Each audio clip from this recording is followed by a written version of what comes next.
Hello friends, today we will learn about Shigella. In this video, we'll study about morphology, culture, resistance, antigenic structure, classification, toxins, bacteriophage and colicin typing, pathogenesis, laboratory diagnosis, treatment, prevention and control. Now, let's begin with morphology. First of all, we should know about Shigella. The organisms of genus Shigella are exclusively parasite of human intestine and other primates and cause bacillary dysentery in man. The name Shigella is named after Shiga, who isolated the first member of this genus in 1896 from epidemic dysentery in Japan. Now let's know about the morphology. Shigella are short gram-negative bacilli measuring about 1 to 3 micrometer and 0.5 micrometer. They are non-motile, non-capsulated and non-sporing. Now let's know about the culture. They are aerobes and facultative anaerobes and can grow on ordinary media. Optimum temperature for growth is 37 degrees centigrade and pH should be 7.4. They can grow at temperature range of 10 to 40 degrees centigrade. After overnight incubation, colonies are about 2 mm in diameter, convex, smooth and translucent. Colonies on McConkey agar and deoxycholate citrate agar, deoxycholate citrate agar, in short DCA, are colorless non-lactose fermenting NLF except in case of SS Sony, which forms pink colonies due to late lactose fermentation. DCA is a useful selective medium to isolate these organisms from fish feces. However, xylose lysine deoxycholate, in short XLD, agar is a better selective medium than DCA. It is less inhibitory to Shigella dysentery and Shigella flexneri. On this medium, colonies of Shigella appear red without black centers. The organisms which decarboxylate lysine forming alkaline amines produce red colonies. The bacteria which also produce H2S have black centers in the colonies. Salmonella Shigella agar is a highly selective medium for the isolation of Salmonella and Shigella. Colonies of Shigella on this medium are colorless due to non-lactose fermentation with no blackening, while those of Salmonella are colorless with black centers. This medium contains bile salts, sodium citrate, ferric citrate, lactose and neutral red, that is indicator. The high bile salt concentration and sodium citrate in this medium inhibit all gram-positive bacteria and coliforms. Bacteria that produce H2S are detected by the black precipitate formed with ferric citrate. Lactose fermentation can be detected by the presence of neutral red. Lactose fermenting colonies appear red. Now let's know about enrichment medium. Selenite F broth. Let's know about selenite F broth. Sodium selenite in this medium inhibits coliform bacilli while permitting Salmonella and Shigella to grow. It is recommended for the isolation of these organisms from fishes. Now let's know about resistance. Shigella, let's know about the resistance. Shigella are killed at 56 degrees centigrade in 1 hour and by 1% phenol in 30 minutes. They remain viable in water and ice for 1 to 6 months. Boiling or chlorination of water and pasteurization of milk are effective and destroy the bacilli.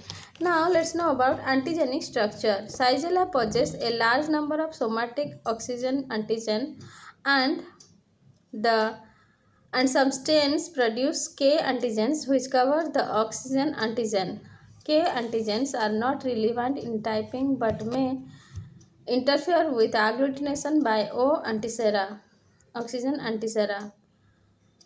Fimbriae antigens are also present. There is some antigenic sharing within some members of this genus as well as between Shigella and Escherichia coli. It is therefore important to identify Shigella on the basis of antigenic and biochemical properties and not by slide agglutination alone. Now let's know about classification. Shigella are divided into four subgroups based on a combination of biochemical and serological specificity. Mannitol fermentation reaction distinguishes subgroup A mannitol negative from subgroups B, C and D. All of them are mannitol positive. Now let's know about subgroup A, Shigella dysentery. It is subdivided into 12 serotypes. Serotype 1 is the bacillus originally described by Saiga. It is the only member of the family that is always catalase negative. Serotype 2 is also known as Shigella smithii. It forms indole in contrast to type 1 which is indole negative. Serotype 3 to 7 used to be known as large Sachs group after the name of large and Sachs who described the serotype in India. Now let's know about the subgroup B, Shigella for flexneri. This subgroup is named after Flexner who first isolated Shigella flexneri in Philippines in 1900 year. It is antigenically the most complex among Shigella. They have been classified into 6 serotypes, 1 to 6 based on specific antigens.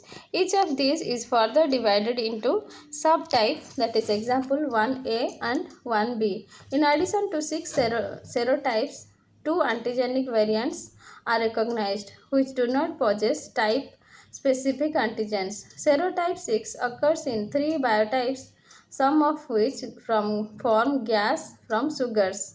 Gas formation is an important characteristic as all other Shigella are anaerogenic.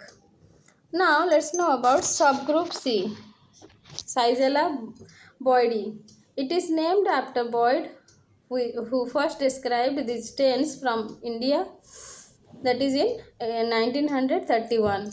It resembles Shigella flexneri biochemically but not antigenically. 18 serotypes of Shigella boydii have been identified. Now let's know about subgroup D, Shigella sonni. Sonni described Shigella sonni in Denmark in 1915. It is indole negative but ferments lactose and sucrose late. It is antigenically homogeneous but may occur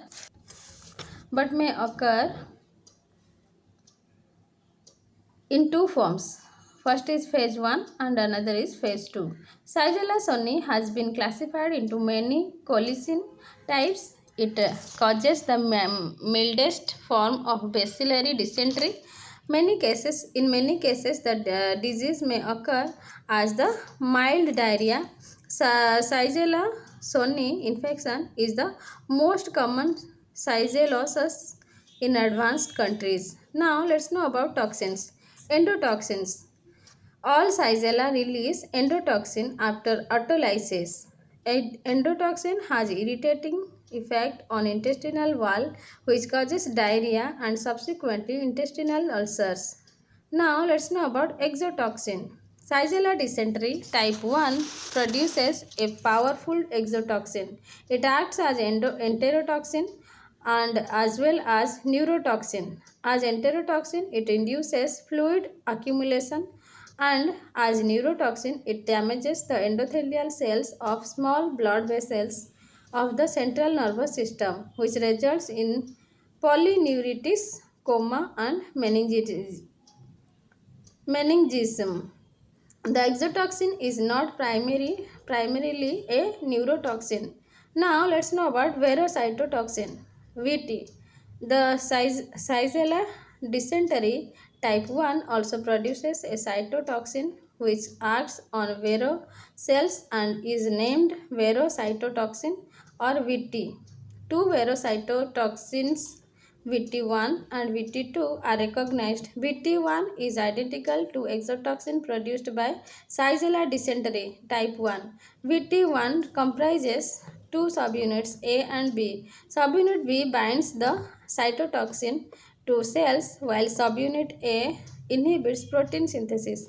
Genes coding for VT production are located in chromosome. VT1, VT2 or both are also produced by certain strains of enterohemorrhagic E. coli causing hemorrhagic colitis. Now let's know about bacteriophage and colicin typing. The determination of serotype within subgroup A, B and C is sufficient for epidemiological study and further subdivision is not necessary. However, each serotype of Shigella flexneri is further subdivided into 123 phase type by bacteriophage typing. Shigella sonnei consists of a single serotype which can be further subdivided either by phase typing or by colicin typing. Phase typing being cumbersome, therefore colicin typing has been adopted by most centers.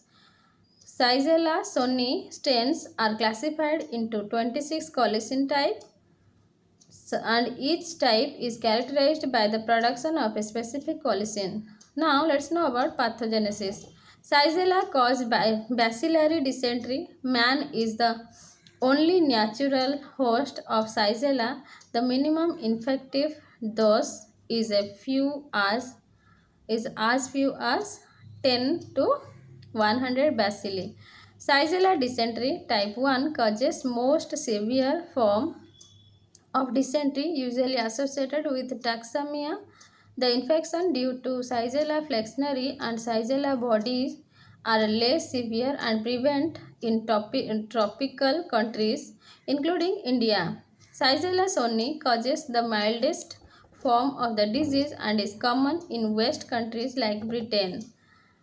It is more frequently seen in children. The incubation period of the disease is usually less than 48 hours but varies between 1 to 7 days. Mode of infection is by ingestion of contaminated food. The food or drink is contaminated by feces of cases or of carriers. The organisms infect the epithelial cells of the terminal ileum and colon and multiply inside them.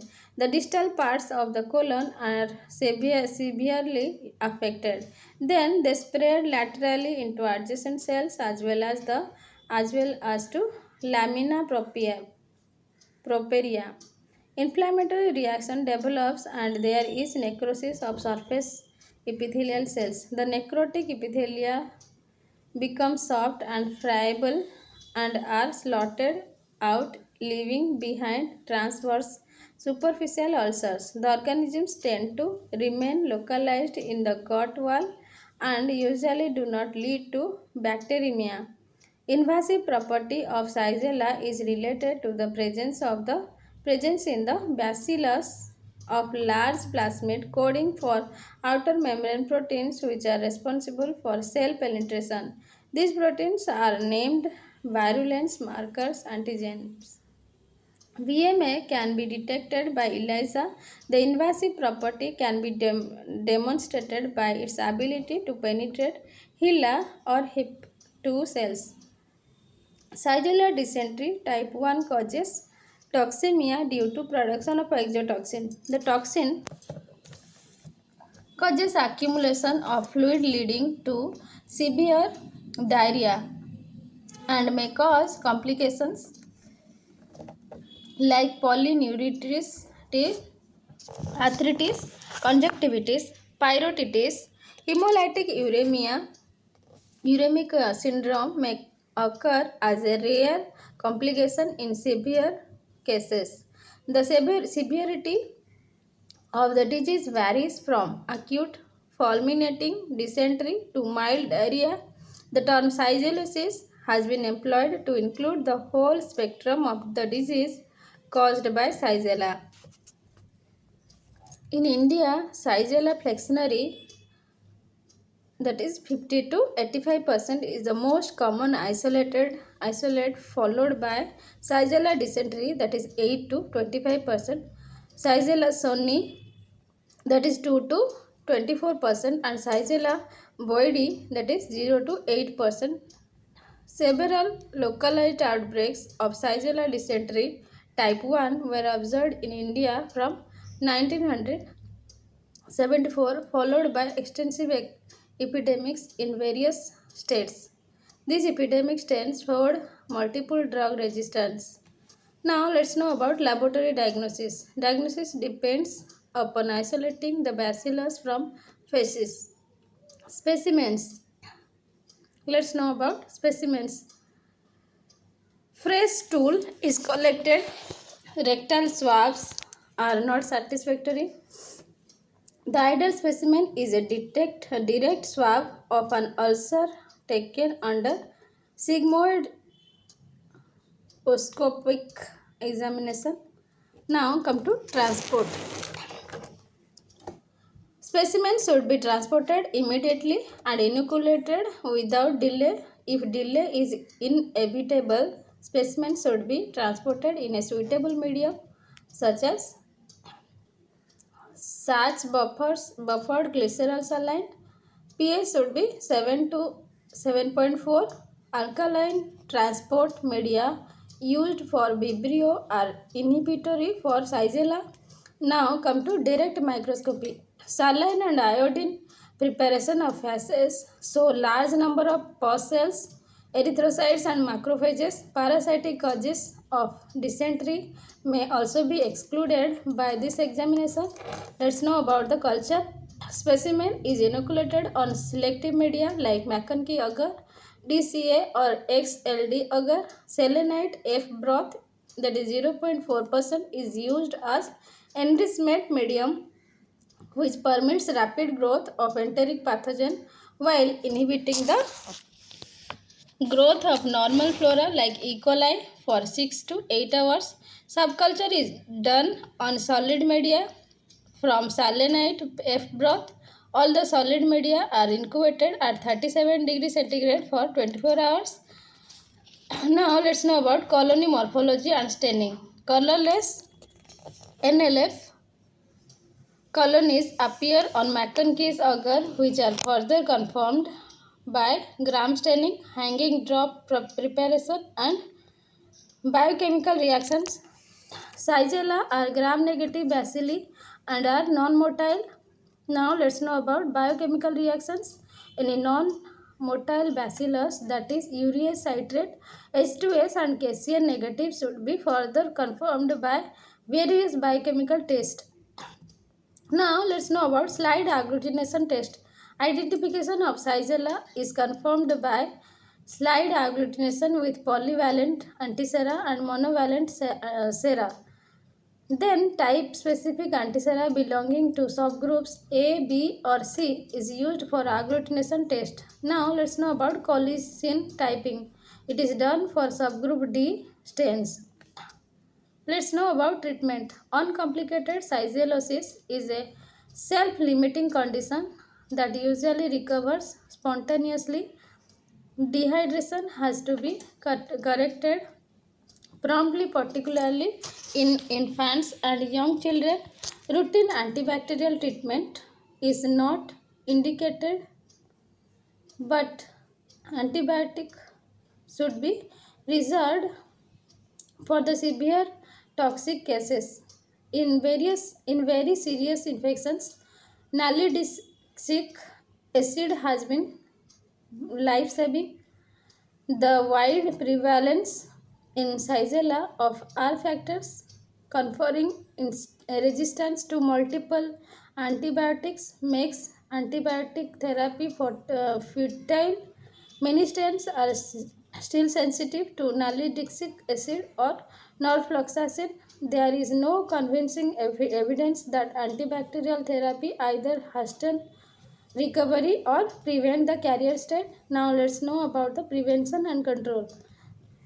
As man is a major source of infection, control consists essentially in improvement of environmental sanitation. The role of vaccination in prevention of dysentery is still uncertain. Killed vaccines, killed vaccines proved to be toxic and ineffective. Many, many live oral vaccines have been tested, including avirulent mutants, streptomycin dependent strains, and Shigella escherichia E. coli hybrids. The presence of several serogroups and immune types would appear to preclude effective immunization. Finally, Shigella finished. Any questions regarding this, you can ask me in the comment box and subscribe my channel to know more biotech topics. Thank you.